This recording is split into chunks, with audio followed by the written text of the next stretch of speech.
Hi there, I'm Jess Grace and this is my channel Mole Lotus because I am the Mole Lotus, so named because some of us who are flowering into our lotus flower may have started a little further down than the muddy waters that most begin at. Anyway, I'm here to do a collective reading for you today. Mother's Day, happy Mother's Day to all the mothers out there. Happy Mother's Day to my mother, and happy Mother's Day to the Earth Star, our original mother.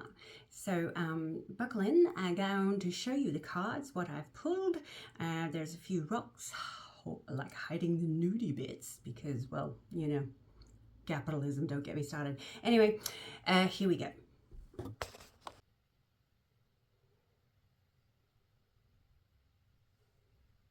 All right, guys, so let's get into it. A little bit of an astrology update. I'm not an astrologist, but I'm heavily invested, obviously. So Sun and Mercury are in Taurus. So things start off a little bit slow, a little bit more grounded, perhaps a little stubbornness, and I like that for us, okay? So you might face a few challenges or setbacks, or seemingly setbacks, or things are frustratingly slow to begin whatever it is you're trying to achieve. But if you are stubborn enough and keep going, you know, you're really showing the universe what it is that you actually want to do. So don't be disheartened by setbacks. Uranus and Venus are in Gemini, so your week might start off a little bit dreamy, a little head in the clouds, a little romantic daydream perhaps, but by the middle of the week you're going to be asked to pick up momentum, bring in some focus, pay attention and deliver. Great, excellent, yeah. So try to stay grounded.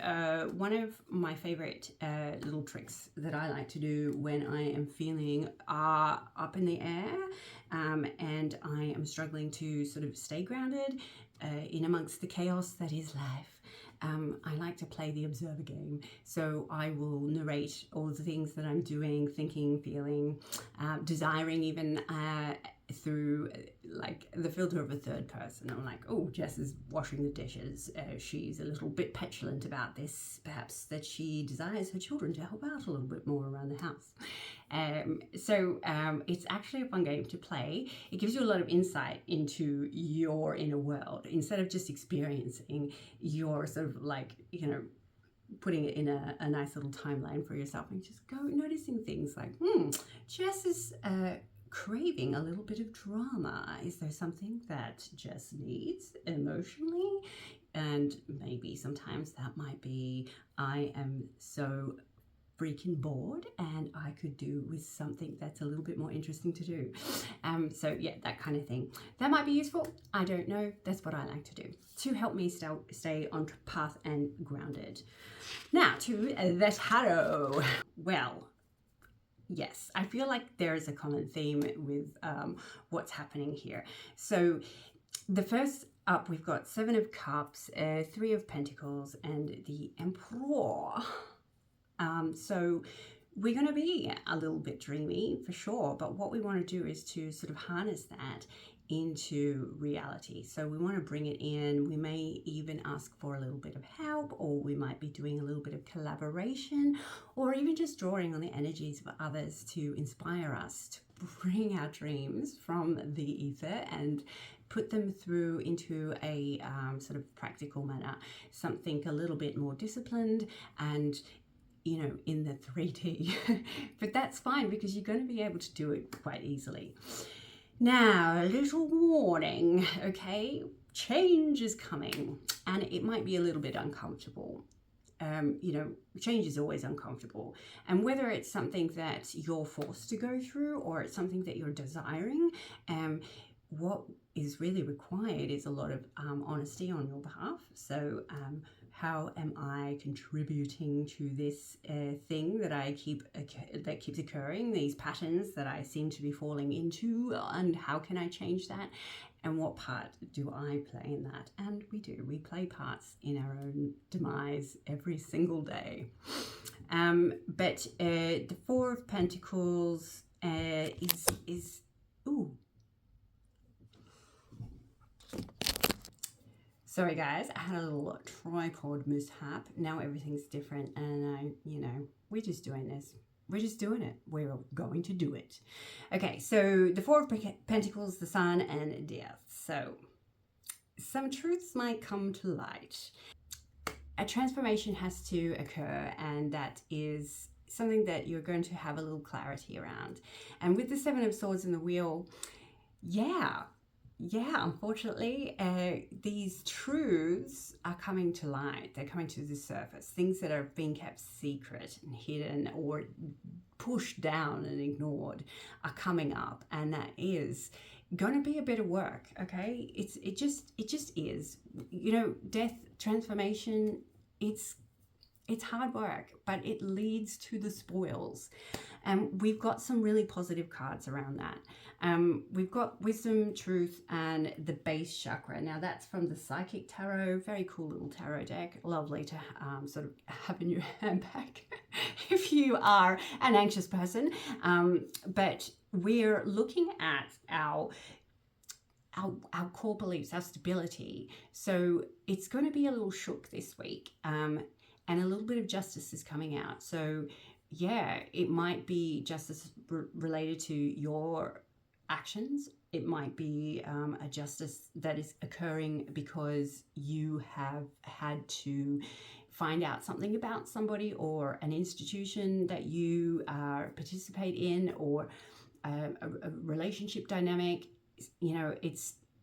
It's going to become apparent to you. The Sun is going to be giving you that clarity, and you are going to also have that wisdom to shift your beliefs and shift the way you view the world because of it, and it's going to propel you forward really kind of rapidly, kind of really suddenly actually. It's like oh my gosh, this is a very horrible thing to find out, or oh my gosh, I do that, and okay, well, perhaps I should stop doing that, and how is it that I am doing it? And then clunk, your fortune changes. And we've got some really cool little tasters here. So we've got the Fulfillment of Wishes and the Rejoice in Celebration, and they're both emotional sort of minor arcanas, but you've also got the Shadow here. All right, now shadow work, I feel like people really overcomplicate it, and I really put off learning about what shadow work was because I don't know, it just seemed like really hard and esoteric and crazy, but it's actually quite easy, It's discovering these things that we have rejected about ourselves because we've gone through life, and we come into the world as our authentic selves, and then our caregivers and our institutions and our communities and our friendships and relationships, they all teach us that our authentic self is really annoying and we should hide that and put a mask behind it. And then we get to this point in our lives where we're just like, well, I've done what you all said I should do. I've been who you all said I should be, and I'm freaking miserable. And I just want to dance. I just want to dance. That's a line from some movie from the 90s. Terrible. However, that is pretty much it. And so all those parts of yourself that you have sort of relegated away and deemed not appropriate to have in like polite society, what they do is they sit in your subconscious and control you from there because they're elements of you, and they belong to you, and if you don't acknowledge them, they do some pretty sinister stuff. So that's one of those things, going back to where we have to face what it is that we need to change or accept responsibility for. That's all part of that. And shadow work's really easy because as soon as you've recognized something that at some point in your life you've deemed something to go away, you're like, oh that's a part of me, and I actually want to give it a voice at my round table, because if I can negotiate with it fairly and upfront, it's not going to do all these nasty tricks to me. And there's some real beautiful benefits of this part of my character that I should actually be listening to its wisdom, because I like ideally, every single part and element of yourself loves you and wants the best for you. And sometimes, fear is protecting you, but fear is also a measure of how brave you are when we're doing things. So, say, fear, I love you, and I give you a voice at my round table. And then look at the opposite of that pole and love that too. Give it a voice, and I think Salt did a great talk on this, where you identify characteristics, like I think she used impulsivity as an example, and instead of rejecting it or trying to fix it, accommodate it and just go, all right, I am impulsive. How do I support my impulsivity so it doesn't affect my life detrimentally, but it has its role and its place because it is an important aspect of me. Impulsive people are great. They're so creative and wonderful and vibrant. So don't deem it bad. Allow it, accommodate it. Anyway, so we've got the Emperor twice. So you are having big dreams, and we're having big realizations that might be uncomfortable. We're having a lot of clarity, and then we've got a lot of rapid change. So that's what's happening this week. Very exciting stuff. A couple of little things. We've got sort of a past life energy that sort of might come into this. And now I got communal living, which, it's something that I've certainly struggled with. So maybe in a past life, it wasn't a capitalist hellscape, everybody had a job within the community, but everybody's needs were taken care of. So everybody was of equal value. You didn't have to worry about paying the bills and, making sure that your career is enough to be able to pay the bills and live comfortably and afford healthcare and education and food. Yeah, guys, yeah.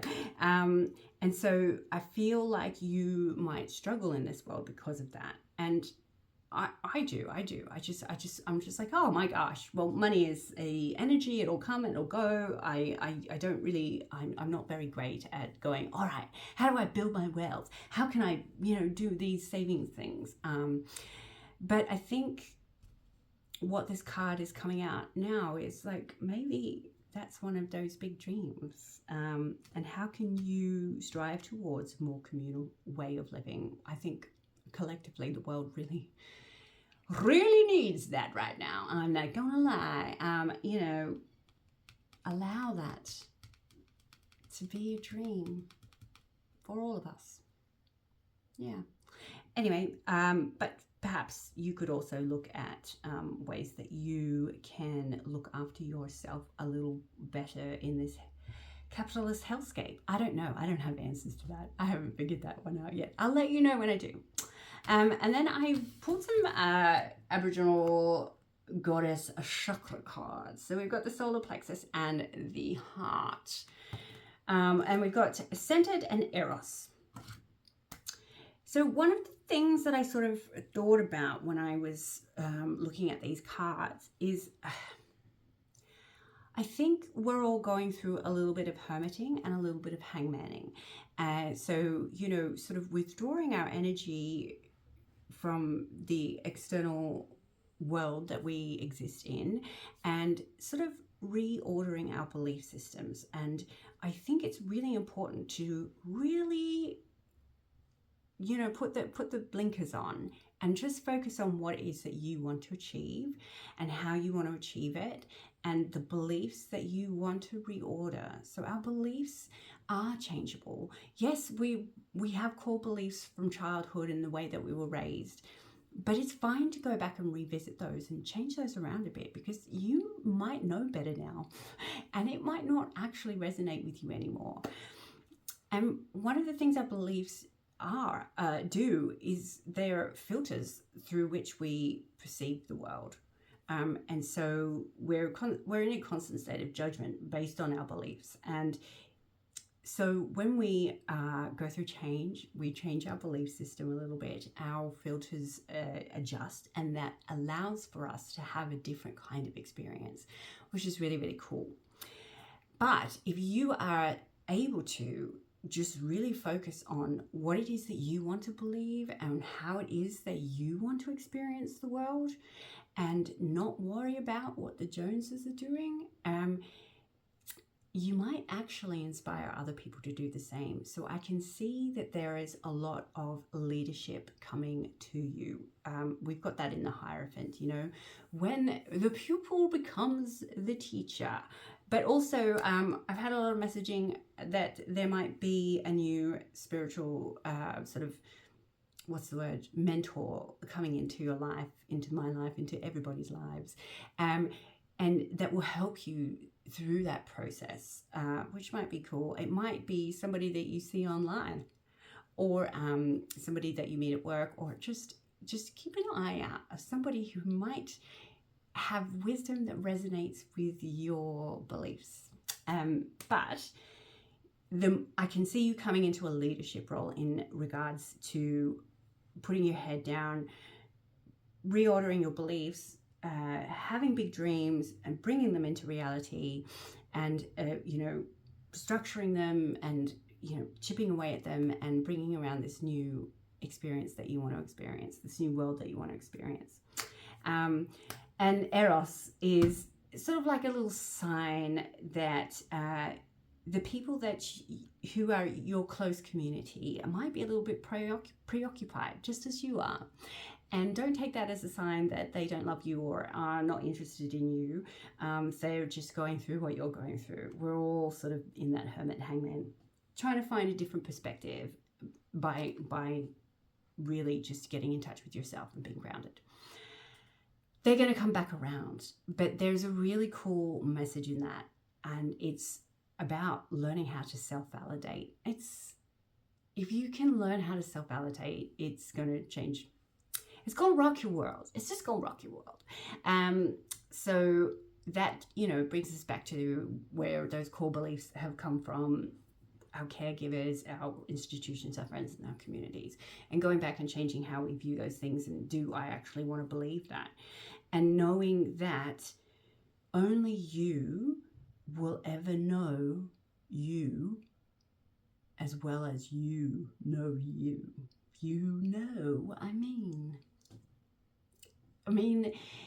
You've spent your whole life listening to what other people think you should do, or what they think you should do in order to grow wealth, or, build good community. And if it's led you to some places that you don't really want to be anymore, then it's time for you to go back and really back yourself into what it is that piques your interest and ignites your steady fire of passion. So I guess, roundabout, just back yourself, and also be honest with yourself, and also buckle up and prepare for change. It's gonna be good change. It's just scary. I know. So I had a couple of messages. One just flung out at me. This is a deck that is an invitation to trust. We've got, with ease and grace, I let go with open palms. I remember that anything is possible. Change is the only real solid foundation I will ever have to stand upon. Yeah, that old adage, the only thing that's constant is change. Yeah, so, well, that was quite apt. I thought that flinging off into the ground was pretty, oh, this is the card. And also we've got, my gifts are wrapped up in the things I care most about. What do I value most? This is my map to a beautiful life. So I thought that was also quite apt. Quite succinct, actually. What's your desire? What lights your fire? That was awful. I'm so sorry. Anyway, if you have enjoyed my totally bonkers collective reading, please like and subscribe. We basically, on this channel, is I'm learning how to be my authentic self, and I want to take you with me in that journey. And if I have resonated with you, then come along, join me, subscribe. Okay, have a great week, and I'll see you on the other side and see what wonderful things have transpired. Okay. Mwah.